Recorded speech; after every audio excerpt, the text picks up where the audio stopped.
আসসালামু আলাইকুম।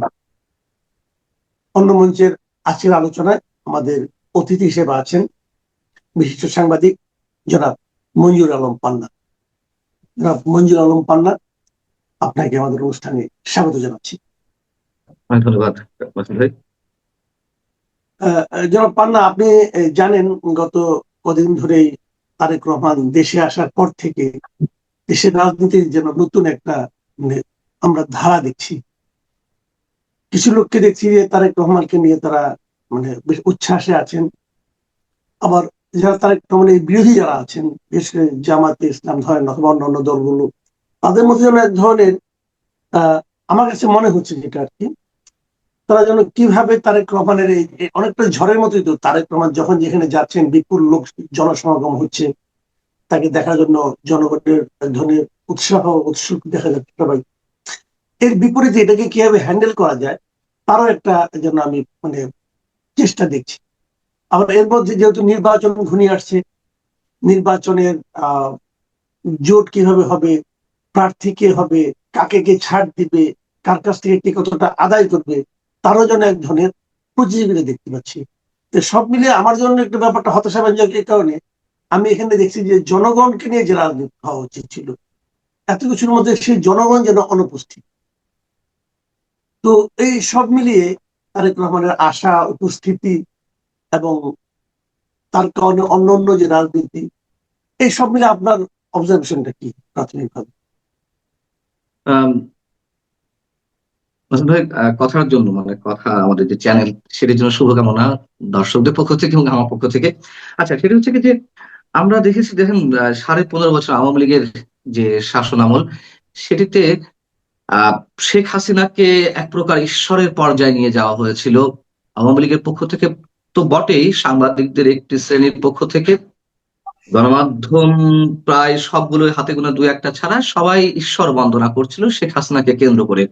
যারা তুমুল বিরোধিতা করছিল, বিভিন্ন দাবি দেওয়ার জায়গা থেকে সমালোচনা করছিল, তারপরে দেখবেন যে একটা জায়গায় এসে তারা বলছিল যে আহ আমাদের অভিভাবক অমুকের মাতা তমকের মাতা, মানে মাদার অফ হিউম্যানিটি, হ্যান ত্যান, মাননীয় প্রধানমন্ত্রী আপনার কাছে বিচার দিলাম, আপনি একটু দেখবেন, সবকিছুর পরে এক ঈশ্বর বন্দনা। আমি হতাশ এই কারণে, আবার সেই জায়গাটিতে বাংলাদেশ যাচ্ছে সর্বস্তরের পক্ষ থেকে। আমি বিরোধিতা জায়গাটিতে পরে আসছি, এর মধ্যে নিশ্চয় আলোচনা হয়েছে, আপনি নিজেও গণমাধ্যমের চরিত্র নিয়ে আলোচনা করেছেন আপনার নিজস্ব পডকাস্ট বা ইউটিউব চ্যানেলে বা টেলিভিশনে বলেছেন। সাংবাদিকরা তো বটেই, আহ বিভিন্ন গোষ্ঠী, মানে আমি ব্যবসায়ী গোষ্ঠী বলতে পারি, আমি সুশীল সমাজ, সোকল সুশীল সমাজের কথা বলতে পারি, তারা তারেক রহমানের বন্দনা শুরু করে দিয়েছেন। এবং এর মধ্য দিয়ে শেখ হাসিনা যেমন স্বৈরাচারী হয়ে উঠেছিল, এটা ওয়ান অফ দ্য রিজন ছিল, নানান ধরনের এলিমেন্টের মধ্যে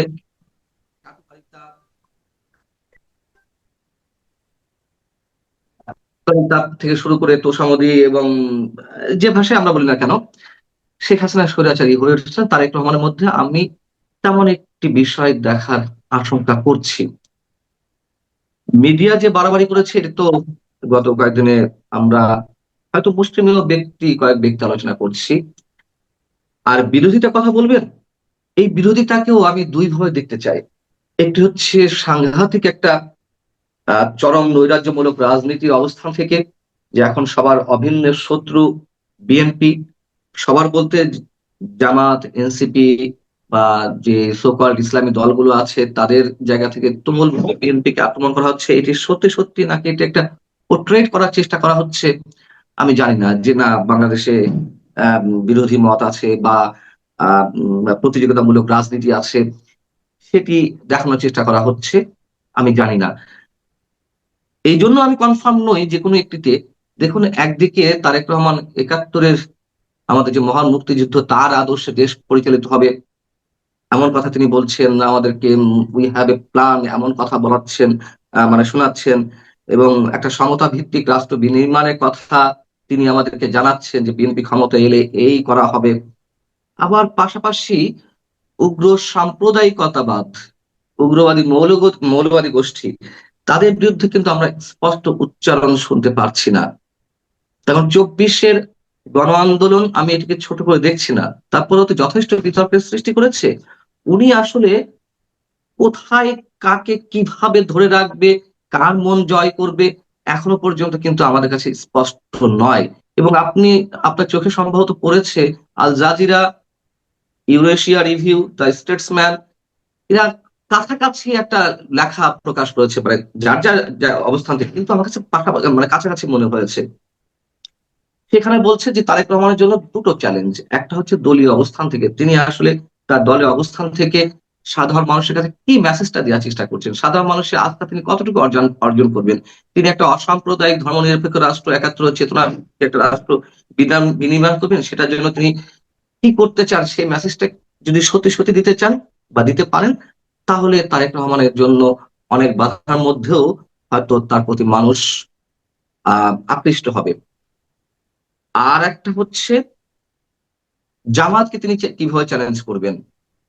জামাত বা উগ্র সাম্প্রদায়িক গোষ্ঠী তারা যে রাজনীতি করছে, সেটার সাথে আবার বিএনপির যে জরিপ, নানান জরিপে কাছাকাছি হাড্ডাহাড্ডি একটা অবস্থান, আহ সেটাকে নিয়ে তারা প্রশ্ন তুলেছে। এবং সবশেষে তারা বলছে যে প্রথম দিকে যে কথাগুলো লিখছে যে তারেক রহমান আগামী প্রধানমন্ত্রী, বিএনপির জন্য জয়লাভটা খুবই সহজ হতে যাচ্ছে, কিন্তু শেষে এসে এসে প্রত্যেকেরই একটা কোশ্চেন, খুব সহজেই কি তারেক রহমান যেতে পারছেন ক্ষমতায়।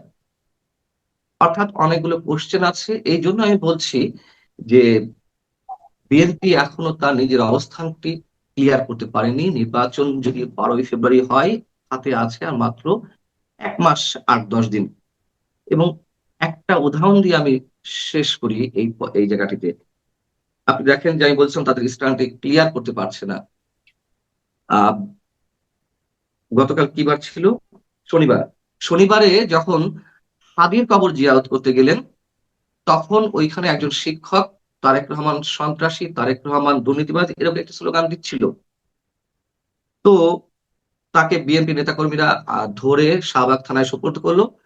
তাকে 54-এ চালান করে দেওয়া হলো। আদালত তাকে কারাগারে পাঠালো। পরবর্তীতে বিএনপির একটি অফিসিয়াল বিবৃতি এলো যে তারা ভিন্ন মতকে সমর্থন করে, যে শিক্ষককে আটক করে কারাগারে দেওয়া হয়েছে এটা তারা কোনোভাবেই সমর্থন করে না, তার নিঃশর্ত মুক্তি দাবি করছে বিএনপি।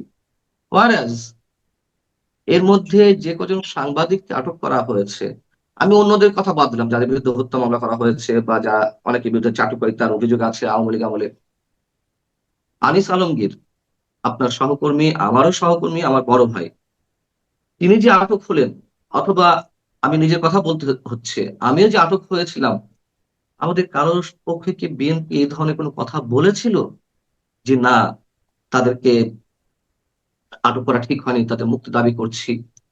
এটি আপনি কষ্টের জায়গা থেকে বলেন বা রাজনৈতিক বিশ্লেষণের জায়গা থেকে বলেন বা সাংবাদিকতার দৃষ্টিকোণ থেকে বলেন, যে জায়গা থেকে বলেন, এই ক্ষোভটি কিন্তু আমাদের মধ্যে কাজ করতেই পারে। আমাদের মধ্যে কেন দেয়নি আমি সেটা বলছি না, আমাদের জন্য কেন বিবৃতি দেয়নি আমি সেটা বলছি না। আমি বলছি যে বিএনপির এই অবস্থান কেন।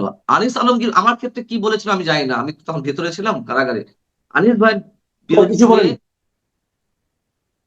হ্যাঁ দুঃখিত, আপনাদের সময় তারা কোনো মন্তব্যই করেনি? করেনি। আর আনিস ভাইয়ের মধ্যে যেটি করেছে, আমার ক্ষোভটি ওইখানে, আমি ক্ষোভের কথা বলছিলাম। আনিস ভাই সিনিয়র জার্নালিস্ট, তার সম্বন্ধে আমরা কম বেশি সবাই জানি, তাই না? আপনার সম্বন্ধে মানুষ যেমন জানে, আমাদের 2-4 জনকে সেভাবে জানে মানুষ। আনিস ভাই তো আউটস্পোকেন ছিল। তিনি আওয়ামী লীগের যে সমালোচনা করেছেন আওয়ামী লীগের সময়, আওয়ামী লীগ পরবর্তী সময়, এই 24 পরবর্তী সময়, তখন তিনি আওয়ামী লীগের সমালোচনা করছিলেন, কিন্তু এই সরকারের নানান কর্মকাণ্ড নিয়ে তিনি নানান ধরনের প্রশ্ন তুলছিলেন। সেখানে বিএনপি একজন শীর্ষ নেতা, আমি দেখলাম যে একটু টক শোতে বলছেন যে আনিস আলমগীর ফ্যাসিবাদের দোসর হয়ে কথা বলছিলেন, ফ্যাসিবাদের একটা স্পেস তৈরি করার জন্য কথা বলছিলেন। এগুলো আমাদেরকে ক্ষুব্ধ করে, খুব স্বাভাবিক, আমাদেরকে প্রশ্নবিদ্ধ করে যে একজন সাংবাদিক সম্পর্কে এখনো বিএনপি কেন এই মনোভাব। অথচ ওই শিক্ষকের পক্ষে কথা বলেছে, নিশ্চয়ই আমি সাধুবাদ জানাই, কিন্তু স্ট্যান্ড ক্লিয়ার না, তাই না? এইখানে আমি বলছি নানান ইস্যুতে বিএনপি তার স্ট্যান্ড ক্লিয়ার করতে পারছে না, এটি মানুষের মধ্যে অনেক প্রশ্ন তৈরি করবে। জি, আপনি এটা ঠিকই বলেছেন। আগামী দিনগুলোতে আমাদের আসলে আমরা দেখবো যে বিএনপি আসলে কি মানে সব বিষয়ে একই ধরনের ঘটনা যখন ঘটবে, তখন কারোর জন্য বলবে, কারোর জন্য বলবে না, এটা আসলে মানুষের মনে কিন্তু প্রশ্ন জন্ম দেয়। যাই হোক, আমি এখন একটু আগামী দিনগুলিতে বিএনপি কি করে না করে এটা নিয়ে আমরা হয়তো দেখতে পাবো। আগামী দিনগুলিতে নির্বাচন নিয়ে আলোচনা হবে। এখনো নির্বাচন নিয়ে জোট কার সঙ্গে কাকে কটা আসন ছাড় দিবে এটা নিয়েও বিএনপি কিন্তু বেশ কিছু ঘটনা এর মধ্যে ঘটিয়েছে। যেমন আমরা দেখেছি খুব অন্য অন্য দল যারা নিজের দল ছেড়ে বিএনপিতে যোগ দিয়েছে, যোগ দিয়ে নমিনেশন পেয়েছে। আমরা ওই দলগুলোর সমালোচনা করছি যে তারা নিজেদের আদর্শ ত্যাগ করে কিভাবে নতুন একটা দলে যোগ দিচ্ছে কেবল একটা প্রতীক পাওয়ার জন্য। কিন্তু এর বিপরীত দিকটাও কিন্তু আছে। বিএনপি বা কেমন, যে একজন লোককে নিচ্ছে, একজন সে যখন নিচ্ছে তখন তো দল, যেমন আমি রাশেদ খানের কথা বলি, তারা তো রাশেদ খানকে নিচ্ছে, তারা তো গণ অধিকার পরিষদ পুরোটা তার সঙ্গে যোগ দেয়নি। তা রাশেদ খানকে তার দলে নিয়েই সে যে এক জায়গায় তাকে ধানের শীষ মার্কা দিয়ে দিল তার দলের নতুন নবাগত সদস্যকে। তো তার দলে এত বছর ধরে যারা নাকি আন্দোলন করলো, সংগ্রাম করলো, ত্যাগ করলো, তার কি কোনো মূল্য থাকলো না? এই এই জিনিসটা আপনার কাছে আসলে কেমন লাগে? এই যে প্রবণতাটা, এই প্রবণতাটাকে আপনি কিভাবে বিশ্লেষণ করবেন? এই বিষয়গুলো তো অনেক আগে থেকে প্রশ্নবিদ্ধ। তারপরেও আমি ধরে নিলাম যে জোটবদ্ধ রাজনীতি তারা করেছে বা যুগপৎ আন্দোলন করেছে আওয়ামী লীগের বিরুদ্ধে। আম, এই গণ অধিকার পরিষদ বলি কিংবা আরো যে দলগুলো আছে গণসংহতি আন্দোলন বলি বা এনডিএম নাকি একটা আছে, মানে ববি হাজ্জাজের বা আহ, পার্থ সাহেবের দল বলি, তারা সাইনবোর্ড সদস্য দল হলেও মোটামুটি এগুলো তারা ব্যক্তি হিসেবে গুরুত্বপূর্ণ, মানে অনেক বেশি ফোকাসড। সেটি টেলিভিশন টক শোতে আসুক বা রাজপথে তারা দু চারজন যারাই উপস্থিত থাকুক না কেন, ব্যক্তি হিসেবে ফোকাসড। কিন্তু দল হিসেবে তো অত গুরুত্বপূর্ণ না, তাই না? আচ্ছা, তারপরে আমরা ধরে নিচ্ছি যে এই জোট মহাজোটের খেলা দীর্ঘ কয়েক দশক ধরে চলছে। এবং আপনি বলছেন যে বিএনপির যেই তৃণমূলের যে মানুষটি যিনি রিজার্ভ করেন প্রার্থী হওয়ার নির্বাচনের, তাকে বঞ্চিত করা হচ্ছে, এই আলোচনাগুলো এখনো পর্যন্ত আছে। তারপরে আমি তর্কের খাতে ধরে নিলাম যে না, যেহেতু জোটের শরিকদের ছেড়ে দিতে হবে, আচ্ছা ছাড়ছে। কিন্তু যে সার্কাসটি শুরু হয়েছে, দল ত্যাগ করে শুধুমাত্র মার্কার জন্য মানে নির্বাচন করবে, তার মানে নিজের সন্তানকে অস্বীকার করা হচ্ছে। আমি যদি স্পেসিফিক্যালি বলি, যেমন বিএলডিপির আছেন সাদত হোসেন সেলিম, তিনি তার দল বিলুপ্ত করে বিএনপিতে জয়েন করলেন, হ্যাঁ, মার্কার জন্য, মার্কার ইলেকশন করবে। আর যেমন রাশেদ খান মেনন গণ অধিকার পরিষদের সাধারণ সম্পাদকের পদ, শুধু সাধারণ সম্পাদক পদ না তো, তারা তো প্রতিষ্ঠাতা নুরুল হক নুরু কিংবা রাশেদ খান, এরা তো গণ অধিকার পরিষদের প্রতিষ্ঠাতা।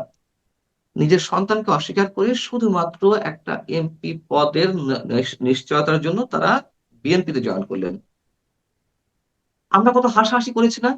আওয়ামী লীগকে যেমন দোষারোপ করেছি, আপনি যে কথাটি বললেন যে আওয়ামী লীগের মানে দলের তৃণমূলের নেতা কর্মীরা বঞ্চিত হচ্ছে, আওয়ামী লীগও তো আসন ছেড়েছিল, ওয়ার্কার্স পার্টি, আহ সাম্যবাদী দল কিংবা জাসদ ইত্যাদি ইত্যাদি।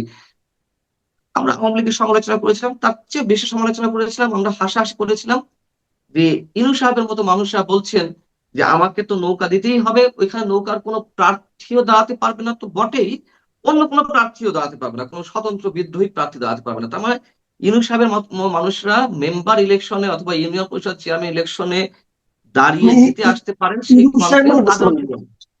হ্যাঁ। আপনি কোন ইউনূস সাহেবের কথা বলছেন? সরি, আপনি ইউনূস সাহেবের কথা বলছেন? মানে কোন ইউনূস সাহেব? না না, ইউনুস নাই, ইনু সাহেব, হাসানুল হক ইউনূস ইনু। সাহেব, ইউনূস সাহেব। হ্যাঁ, ওকে। জাসদের।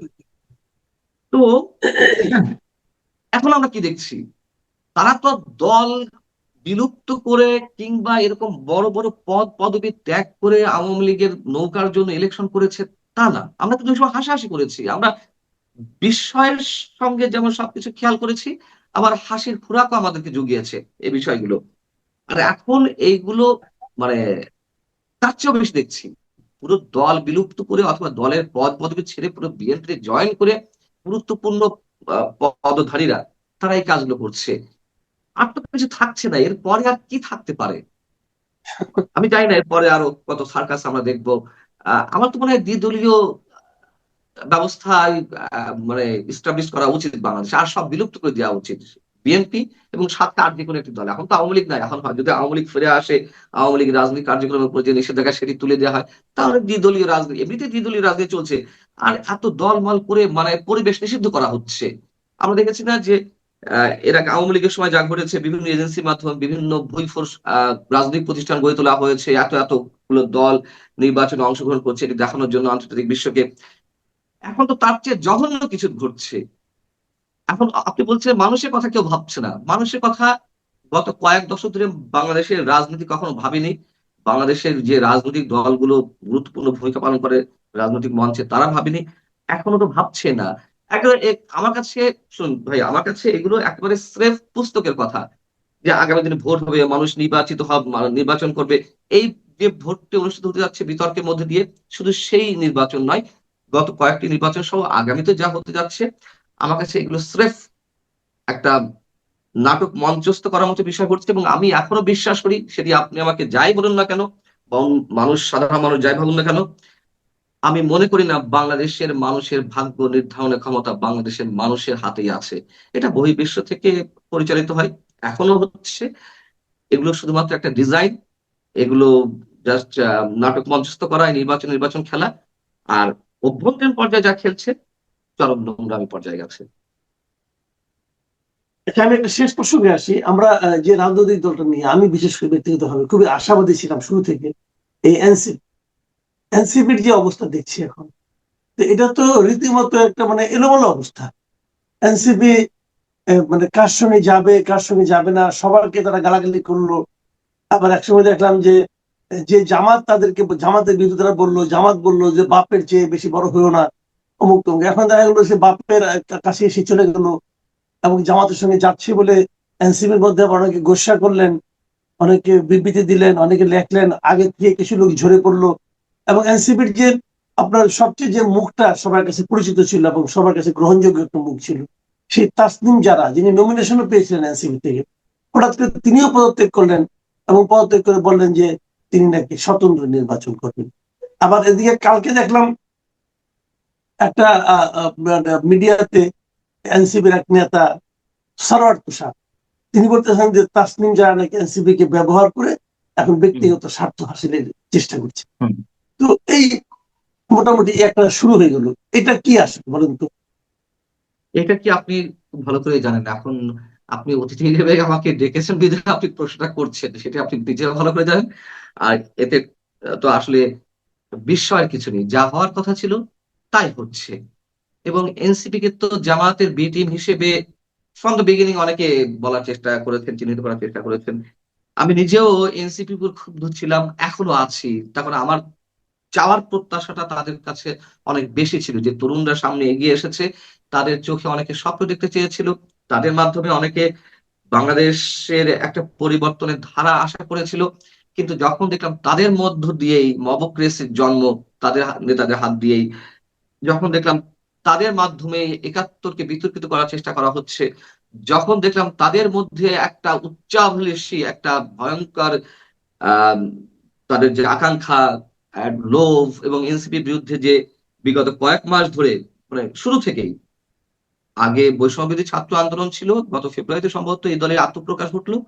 তার আগে থেকে এই এনসিপি যাদের মধ্য দিয়ে গড়ে উঠেছে, তাদের যে নানান ধরনের চাঁদাবাজি, দখলবাজি, আবার এনসিপি গঠন হওয়ার পর তাদের যে নেতারা আমাদের সামনে এলেন, সে তাদের বিরুদ্ধে, অনেকের বিরুদ্ধে যে অভিযোগ, এমনকি এই বৈষম্যবিরোধী আন্দোলনের যে অন্যতম নেতা, উপদেষ্টা পরিষদে ছিলেন আসিফ মাহমুদ সজীব ভুঁইয়া, তার বিরুদ্ধে অনেক ধরনের অভিযোগ। তো এইগুলো, এবং শুধু অভিযোগ না, অনেক ক্ষেত্রে তো প্রমাণও মিলেছে। অতএব আমি এতটুকু অবাক হইনি যা যা ঘটছে। এবং আব্দুল কাদের বলেছে জামাতের গর্ভে ব্লীন হয়ে যাচ্ছে। আব্দুল কাদের অন্যতম নেতা বৈষম্যবিরোধী আন্দোলনের। এই দলটি থাকবে না। এদের যে লম্ফজম্ফ, এদেরকে যে গুরুত্ব দেওয়া ডক্টর ইউনূস তাদের উপরে ভর করে তো প্রধান উপদেষ্টা হয়েছেন, তো গুরুত্ব দেবেনি, তার পদ পদবি হারানোর একটা ভয় এখনো পর্যন্ত আছে। তো যতই স্টেট মেশিনারি তাদেরকে সব ধরনের সুযোগ সুবিধা দিয়ে ফুলিয়ে ফাঁপিয়ে এ পর্যন্ত আনুক না কেন, এগুলো থাকে না। আমরা তো অনেক আগে থেকেই বলে আসছি যে কিংস পার্টি, হ্যাঁ, তো কিংস পার্টি কখনো তো স্থায়ী রূপ লাভ করে না, এবং এনসিপির ক্ষেত্রেও তাই হচ্ছে। জামাতের বি টিম হিসেবে বলা হয়েছে, তাই হচ্ছে। এবং এর মধ্যেও যেমন আমরা প্রতারণার শিকার হয়েছি, এই যে সোকল্ড বিপ্লব, আমি তো এটাকে সোকল্ড বিপ্লব বলি, মানে যারা বিপ্লব বলে দাবি করে তাদের পরিপ্রেক্ষিতে বলি, একটা অভ্যুত্থান ছিল, একটা গণ আন্দোলন ছিল, এই পর্যন্ত ঠিক আছে। যাই হোক, তো অভ্যুত্থানের যে চেতনা ছিল, সাধারণ মানুষকে ভুলভাল বুঝিয়ে শেখ হাসিনার বিরুদ্ধে নামালো। শেখ হাসিনার বিরুদ্ধে নামানোটা আমি এটাকে ছোটভাবে দেখছি না, কিন্তু মানুষ তো ভেবেছিল একটা পজিটিভ পরিবর্তন আসবে। মানুষের সাথে স্রেফ প্রতারণা করা হয়েছে গণ অভ্যুত্থানের মধ্য দিয়ে। অতএব এই দলে যা কিছু ঘটছে খুব শিগগিরই এর সমাপ্তি আমরা দেখতে পাবো। আর তাসনিম জারাকে বলা হচ্ছে যে তিনি এই প্ল্যাটফর্মকে ব্যবহার করেছেন, বিষয়টা তো একেবারে উল্টা। তাসনিম জারা অনেক আগে থেকে সামাজিক যোগাযোগ মাধ্যমে তিনি অনেকের কাছে আইকন, উনি অনেকের কাছে স্টার। বরং তাসনিম জারাকে বিভিন্ন জায়গায় এনসিপি ব্যবহার করেছে, তাকে সাইনবোর্ড হিসেবে বিভিন্ন জায়গায় তুলে ধরা হয়েছে। সো তাসনিম যারা পদত্যাগ করলেন, এটি অনেকে অ্যাপ্রিসিয়েট করছেন এই কারণে যে আমরা যারা স্বপ্ন দেখতে চেয়েছিলাম, যারা মুক্তিযুদ্ধের চেতনায় বিশ্বাস করি, এরকম তো কিছু মানুষ তো ছিল এনসিপির মধ্যে, তারা ভুল ধারণা বশত হোক বা অন্য কোনো কারণে হোক, সো তারা এখন তাদের উপলব্ধিটা জায়গা থেকে অনেকে পদত্যাগ করছেন, অনেকে প্রতিবাদ করছেন, এবং অনেকেই আরো যারা আছেন নিঃসন্দেহে পদত্যাগ করবেন। আর এনসিপি যা হওয়ার তাই হবে।